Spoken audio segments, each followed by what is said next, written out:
নমস্কার সবাইকে। আজ সকালে আমি এয়ারপোর্টে চলে যাই একজন যাত্রীকে একটা পার্সেল দিতে। কাজটা শেষ করে ভাবলাম একটু ঘুরে দেখি এয়ারপোর্টটা। তারপর আবার বাসে করে চলে আসছিলাম। আমি যখন আমেরিকান এম্বাসির পাশ দিয়ে যাচ্ছিলাম, হঠাৎ করে আমার ফোনে অনেকগুলো নোটিফিকেশন আসছে। ফোনে নোটিফিকেশন চেক করতে গিয়ে দেখি পার্থ ভাই অনেকগুলো মেসেজ দিয়েছে আমাকে। কারণ গতকাল রাতে ধোনির রাইট হ্যান্ড চিট্টু ভাইয়া, মানে ধোনির বেস্ট ফ্রেন্ড চিট্টু ভাইয়ার বার্থডে ছিল।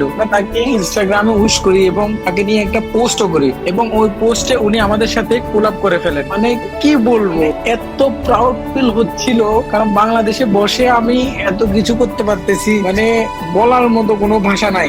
As a my fan it's a proud moment for me ভাই। মানে কি বলবো, খুশিতে তো আমি একদম আত্মহারা।